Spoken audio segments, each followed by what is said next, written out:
کہ یہ اختلافات جو چلتے آ رہے ہیں 72 فرقوں میں، اور بھائی سب سے بڑا اختلاف جو ہے ابو بکر کی خلافت پر ہے. اس کی خلافت خود بدعت ہے، اس کی خلافت نہ صرف بدعت ہے، ہم بتا دیں گے اس کی خلافت نہ صرف بدعت ہے، ابو بکر کی خلافت کفر کی دلیل ہے. جیسے انہوں نے تکفیر کیا تھا نا فتاوی جہانگیریہ میں، جو ابو بکر کی خلافت کا انکار کرے وہ کافر ہے، تو ہم بتا دیں گے بھائی کہ کافر کون ہے. دین میں جو بدعت لاتا ہے اللہ نے اس کو خلیفہ نہیں بنایا. دین کا مالک کون ہے؟ دین کا ولی کون ہے؟ دین کا صاحب کون ہے؟ 1,24,000 انبیاء کو بھیجنے والا کون ہے؟ اللہ تعالیٰ ہے. اللہ تعالیٰ نے ابو بکر کو خلیفہ نہیں بنایا. اللہ تعالیٰ کا میسنجر کون ہے؟ اللہ تعالیٰ کا پیغمبر، اللہ تعالیٰ کی جانب سے میسج لے کے آنا، ہدایت لے کے آئے، وہ کون ہے؟ ابو بکر کا ابا یا حضرت زہرا سلام اللہ علیہا کا والد گرامی کون ہے؟ حضرت رسالت پناہ صلی اللہ علیہ وآلہ وسلم ہے، خاتم الانبیاء صلی اللہ علیہ وآلہ وسلم ہے. انہوں نے ابو بکر کو خلیفہ نہیں بنایا ہے. جب نہ اللہ نے بنایا، جب نہ رسول صلی اللہ علیہ وسلم نے بنایا، تو تم کون ہوتے ہو؟ یا اپنا اذان چینج کرو، اذان چینج کرو اپنا بھائی. اشہدو ان لا الہ الا اللہ اذان میں نہ بولو، اشہدو ان محمد رسول اللہ صلی اللہ علیہ وآلہ وسلم اذان میں نہ بولو. یا اپنا اذان چینج کرو، یا اگر اذان چینج نہیں کرتے، شہادتین چینج نہیں کرتے،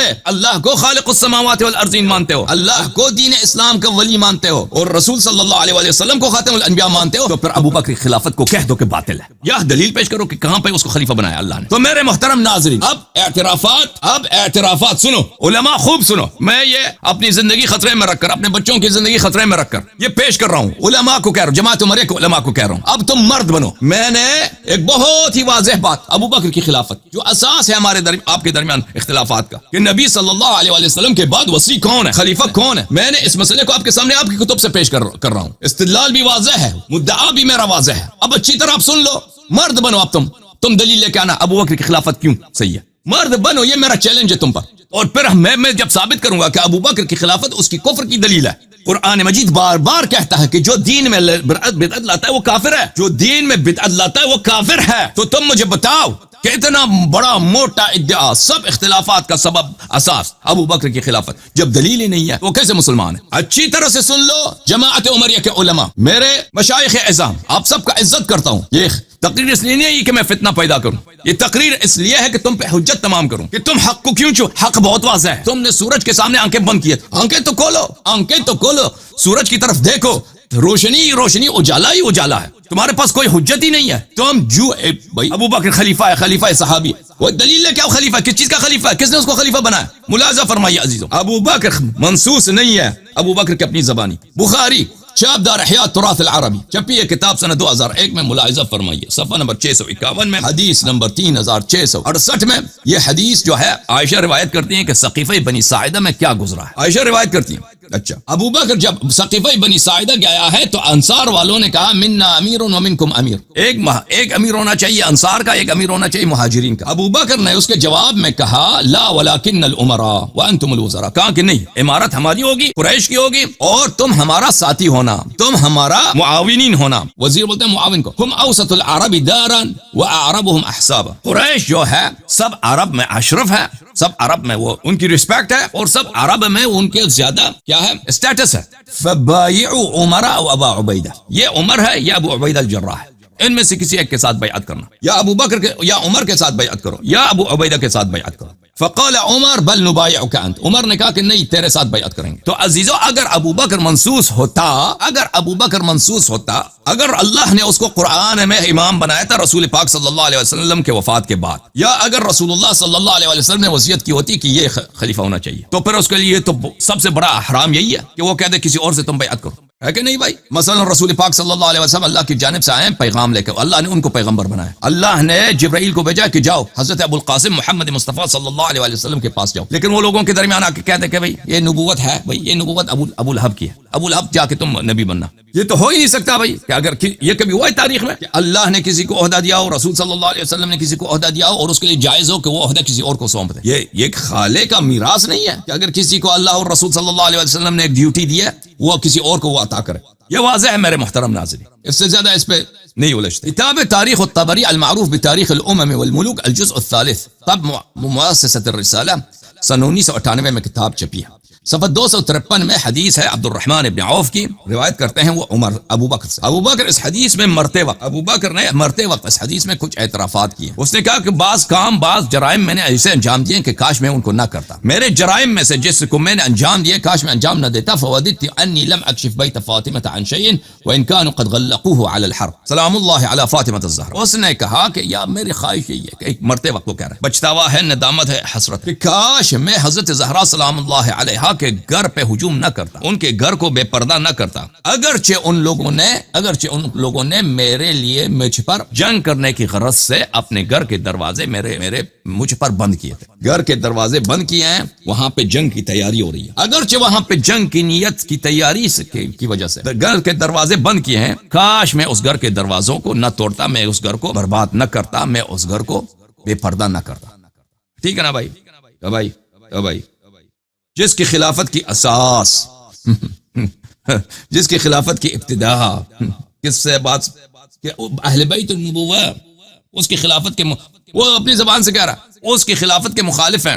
وہ ہو سکتا ہے بھائی، ہو سکتا ہے حضرت زہرا سلام اللہ علیہ سیدۃ نساء اہل الجنہ اپنے بابا کے وصی کے مخالف ہوں اور ان کے اپنے گھر میں جنگ کی تیاری ہو رہی ہے۔ او بھائی یہ ہو سکتا ہے یہ مسلمان تھے، اہل بیت علیہ الصلوۃ والسلام، یا مثلا نستجیر باللہ کفار کے ساتھ ملے ہوئے تھے، ہو سکتا ہے ان کے بابا کا کوئی برحق وصی ہو اور وہ اپنے گھر میں جنگ کی تیاری کر رہے ہیں ابو بکر کے خلاف۔ او مشائخ مجھے جواب دینا، تو یہ واضح دلیل ہے کہ ابو بکر پہ کوئی نص نہیں ہے۔ اگر نص، یہ خود ابو بکر کا اعتراف ہے کہ اہل بیت علیہ الصلوۃ والسلام اس کے خلاف عسکری اور ملٹری تیاری کر رہے تھے اپنے گھر میں، اور انہوں نے ان کے گھر پہ حملہ کیا اور یہ اس باب سے بچتا ہوا رہے کہ کاش میں حملہ نہ کرتا، تو واضح بات ہے جب اہل بیت علیہ الصلوۃ والسلام مطہر ہیں، رسول پاک صلی اللہ علیہ وسلم نے فرمایا انی تارک فیکم من اخذتم به لن تضلوا بعد ابدا، کتاب اللہ واتتی اہل بیتی، اہل بیت علیہ السلام کی اطاعت کرو، اگر اطاعت کرو گے تو کبھی گمراہ نہ ہو جاؤ گے۔ تو وہ تو ہو ہی نہیں سکتا، وہ خود ہی خلیفہ ہیں، وہ تو ہو ہی نہیں سکتا اگر کوئی برحق خلیفہ ہو ان کے خلاف وہ جنگ کی تیاری کریں۔ پھر اس نے کہا وددت، اور میری تمنا یہ ہے ان یوم سقیفۃ بنی ساعدہ كنت قذفت الامر في عنق احد الرجلين يريد عمر وابا عبیدہ فكان احدهما اميرا وكنت وزيرا،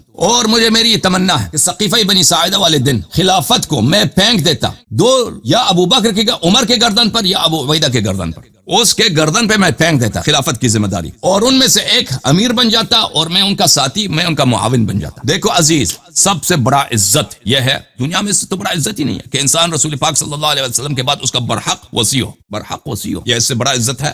ہم کہتے ہیں کہ امیر المؤمنین علیہ السلام انبیاء سے افضل ہے کیونکہ وہ وصی رسول اللہ صلی اللہ علیہ وسلم، کیونکہ وہ رسول پاک صلی اللہ علیہ وسلم کی ذمہ داریوں کو، ان کی ڈیوٹیز کو جس طرح رسول پاک صلی اللہ علیہ وسلم بجا لاتے تھے اسی طرح وہ صلاحیت رکھتے ہیں۔ اس لیے کوئی بھی نبی ہمارے نبی صلی اللہ علیہ وسلم کی ڈیوٹیز کو بجا لانے کا اہل نہیں ہے۔ امیر المؤمنین علیہ الصلوۃ والسلام اس کے برحق خلیفہ ہیں، وہ ان کے ڈیوٹیز بجا لانے کے اہلیت رکھتے ہیں، اس لیے وہ سارے انبیاء سے افضل ہیں۔ یہ تو سب سے بڑی عزت ہے۔ اگر ابو بکر برحق خلیفہ ہوتا، اگر ابو بکر کی خلافت منصوص ہوتی، اگر ابو بکر منصوب من اللہ و من الرسول صلی اللہ علیہ وآلہ وسلم ہوتا تو وہ کبھی تمنا نہیں کرتا کہ کاش یہ منصب میں قبول نہ کرتا، یہ ابو بکر کو، عمر کو ملتا یا ابو عبیدہ کو ملتا۔ ہو سکتا ہے بھائی، کیونکہ اس کی خلافت ہے، اس کو خود پتا ہے اس کی خلافت باطل ہے، اسی لیے وہ تمنا کر رہا ہے۔ یہ خلافت ہے ہی چوری کی، نہ اللہ نے دیا اس کو، نہ رسول صلی اللہ علیہ وسلم نے، تبھی وہ بچتا رہا ہے کہ کاش میں اس کو ابو عبیدہ اور یا عمر کو دے دیتا۔ وإلا اگر خلافت حق ہوتا بھائی، مثلا آپ صحابی، اگر آپ کو یہ فرصت ملتا کہ آپ صحابہ میں سے ہوتے، یہ شرف ہے کہ نہیں؟ آپ رسول پاک صلی اللہ علیہ وسلم کا دیدار کریں، ان کے خطبے سنیں، ان کے پیچھے نماز پڑھیں، ٹھیک ہے نا؟ یہ ایک صحابی ہونا، اب سب صحابہ سے افضل ہونا، ان کے بعد رسول پاک صلی اللہ علیہ وسلم کے بعد خلیفہ ہونا، یہ شرف ہے یا نہیں؟ اب کوئی شخص کہہ دے کہ میری تو تمنا یہی ہے کہ میں نہ صحابی ہوتا نہ میں خلیفہ کچھ بھی نہ ہوتا، یہ کون کہتا ہے؟ وہ شخص کہتا ہے جس کے نزدیک یہ صحابیات اور خلیفہ ہونا یہ سب باطل ہے۔ ابو بکر جو یہ تمنا کر رہا ہے اس لیے کہ اس کی خلافت باطل ہے۔ خلافت اگر اللہ کی جانب سے ہوتا تو کیسے لے اس کے لیے جائز تھا، کس طرح کی تمنا کرے؟ ابو بکر کیا کہتا ہے؟ وددت، میری تمنا تھی انی کنت سألت رسول اللہ صلی اللہ علیہ وآلہ لمن هذا الامر فلا ينازعه احد ووددت اني كنت سالته هل للانصار في هذا الامر نصيب، کہتا ہے میری تمنا تھی کہ میں نے پیغمبر صلی اللہ علیہ وسلم سے کبھی پوچھا بھی نہیں کہ یہ امامت کس کے لیے امامت کس کو ملنی چاہیے، میں نے نہیں پوچھا۔ بعد میں نزاع ہوا، پیغمبر صلی اللہ علیہ وسلم امامت کے امر پہ نزاع ہوا، یہ اگر میں پوچھ لیتا ان سے، وہ بیان کرتے ہیں تو اس پہ نزاع نہ ہوتا۔ تو یہ اعتراف ہے کہ اس کی خلافت پہ نص نہیں ہے، اگر نص ہوتا تو وہ یہ بات کبھی نہیں کہتا، کاش میں پیغمبر سے پوچھتا کہ آپ کے بعد خلیفہ کون ہے صلی اللہ علیہ وسلم۔ سمجھ میں آئی نا بات آپ کو؟ اور یہ بات اس کی جھوٹ ہے، اتنی احادیث زیادہ ہیں، اتنی اور یہ طعن ہے پیغمبر صلی اللہ علیہ وسلم پہ کہ امت میں نزاع پیدا ہوا ہے امامت کے مسئلے پر، اس وجہ سے پیدا ہوا کہ پیغمبر نے بیان نہیں کیا صلی اللہ علیہ وسلم۔ قصور کس کا؟ پیغمبر کا۔ اور یہ